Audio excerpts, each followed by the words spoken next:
এই মুহূর্তের মধ্যে সবচেয়ে বড় খবর, আসন্ন বিধানসভা নির্বাচনের আগে হুগলির আরামবাগে বড় ধাক্কা খেল ভারতীয় জনতা পার্টি। আরামবাগ পুরসভার চেয়ারম্যান ও ভাইস চেয়ারম্যানের হাত ধরে ২৭টি পরিবার বিজেপি ছেড়ে তৃণমূল কংগ্রেসে যোগ দিলেন। এই দলবদলকে কেন্দ্র করে এলাকায় জোর রাজনৈতিক শোরগোল শুরু হয়েছে। মঙ্গলবার রাতে আরামবাগ পুরসভার ৭ নম্বর ওয়ার্ডের সুজলপুর তৃণমূল কার্যালয়ে আনুষ্ঠানিকভাবে এই যোগদান প্রক্রিয়া সম্পন্ন হয়।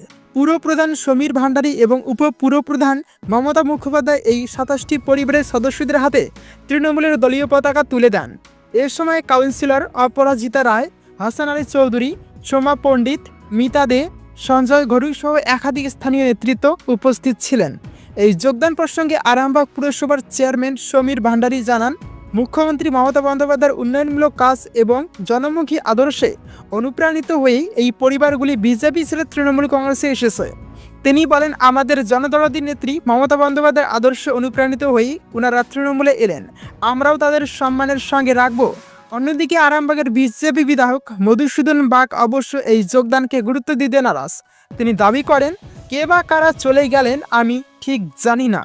আমার মনে হয় যারা গেছেন তারা বিজেপি করতেন না, তৃণমূলেরই সব নাটক করে এটা করছে। যারা প্রকৃত বিজেপি করেন তারা কেউই কোনোদিনই বিজেপির আদর্শচ্যুত হন না। সব মিলিয়ে আগামী দিনে পরিস্থিতি কোথায় গিয়ে পৌঁছয় সেদিকেই তাকিয়ে গোটা রাজনৈতিক মহল।